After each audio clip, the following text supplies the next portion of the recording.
রামকৃষ্ণ বিবেকানন্দ মিশনের দ্বিতীয় অধ্যায়ে আপনাদের সকলকে স্বাগত। আজকে আমরা রামকৃষ্ণ মিশনের কিছু অন্য রূপ দেখব।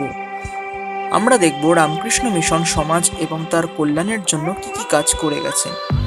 এই মিশন মূক, অন্ধ, বধির এবং অন্যান্য দুস্থ সকল ছাত্রছাত্রীদের জন্য কত রকমভাবে অনুপ্রাণিত করে গেছে।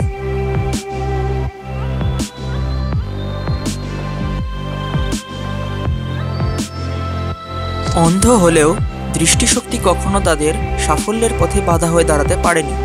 কোনো এক অজানা শক্তিকে কেন্দ্র করে তারা নিজেদের সাফল্যের চাবিকাঠি নিজেরাই খুঁজে পেয়েছে।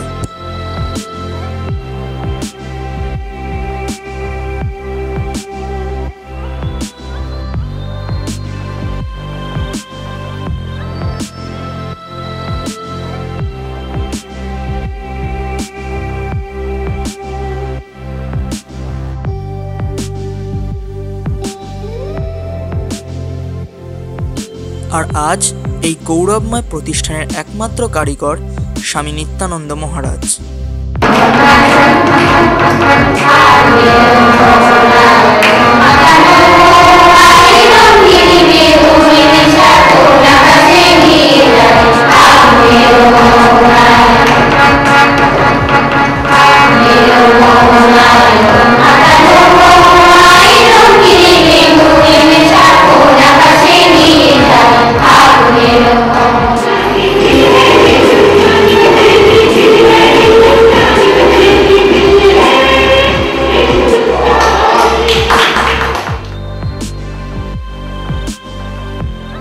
মহারাজের উদ্যোগে এখানের প্রতিটি মহিলা জুতো সেলাই থেকে চণ্ডীপাঠ সবেতেই সিদ্ধহস্ত।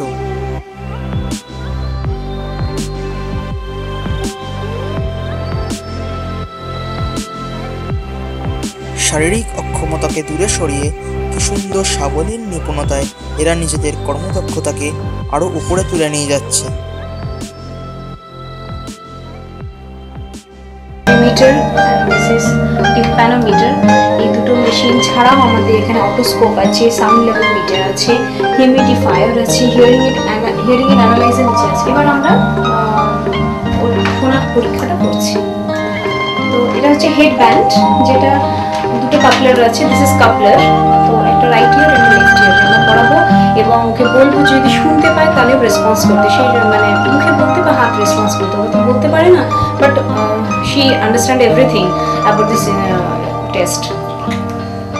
শুনতে পেলে বলতে হবে এবং কতটা কমই রেসপন্স করতে পারছে, that I will test.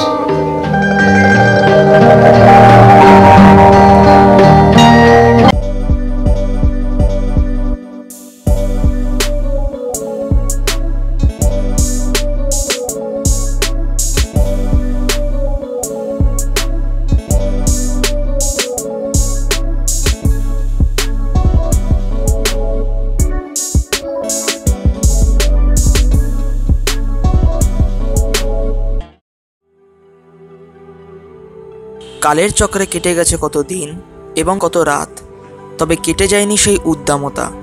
তাই জীবন সায়ান্নে এসে উপস্থিত হয়েও তিনি আজও সৃষ্টি করে যাচ্ছেন তার অমর কীর্তি। তার আকাশ ছোঁয়া স্বপ্নকে সার্থক করে তোলার চেষ্টায় এবং সৃষ্টিশীল মনোভাবকে জাগ্রত করে তোলার জন্য তিনি গড়ে তুলেছেন খামার, পশুপালন এবং কৃষিজাত দ্রব্য। কৃষিজাত দ্রব্যগুলি রপ্তানি হয় বাজারে বাজারে। তার এই স্বপ্নের রামধনুকে ফ্রেমবন্দি করে তারই কিছু উপস্থাপনা তুলে ধরা হলো।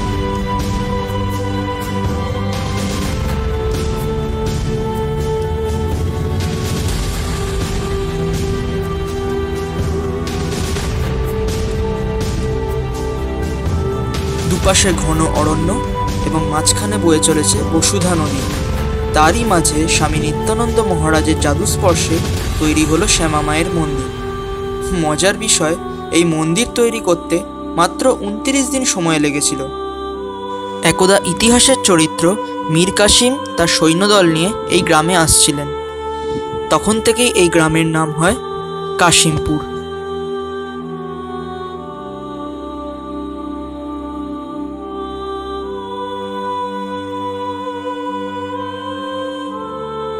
গ্রামের ছেলেমেয়েদের কম্পিউটার বিজ্ঞানে এবং আধুনিকতার সঙ্গে পরিচয় করানোর জন্য স্বামী নিত্যানন্দ মহারাজ বড়ই ব্যাকুল হয়ে উঠলেন। সাথে করে দিলেন যুগোপযোগী মানুষদের সঙ্গে কাঁধে কাঁধ মিলিয়ে লড়ে যাওয়ার এক অদম্য শক্তি।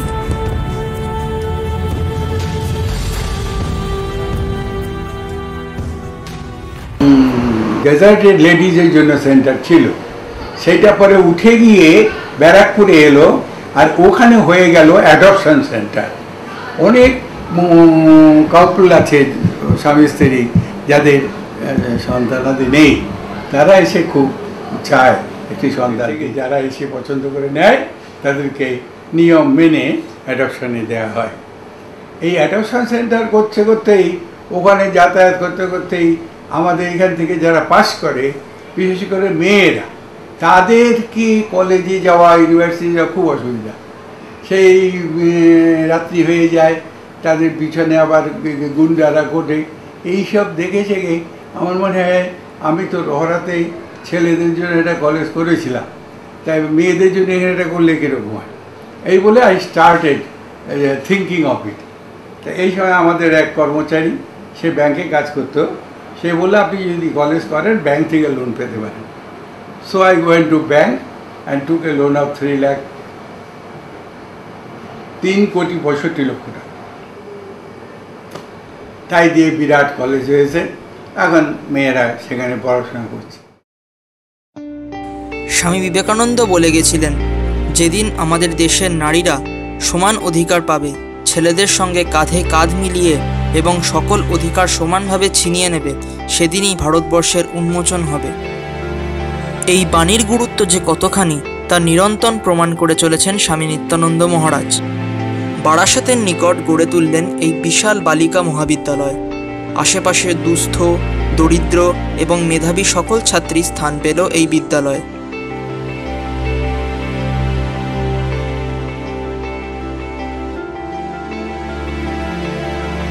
প্রত্যহ সকাল সন্ধ্যায় শ্রী শ্রী সারদা মায়ের আরাধনা হয় মন্দির প্রাঙ্গণে।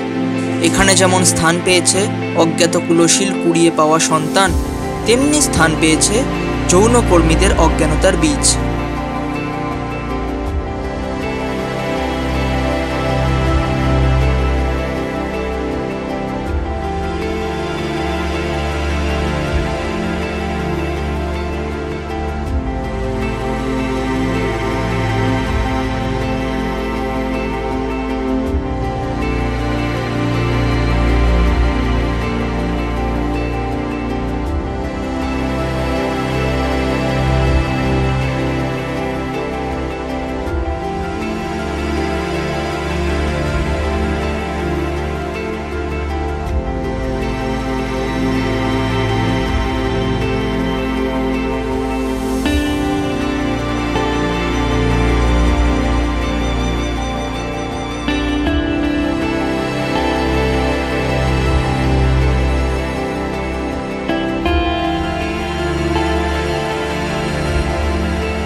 স্বামী বিবেকানন্দ বলে গেছিলেন, গীতা পাঠ অপেক্ষা ফুটবল খেলা অনেক ভালো।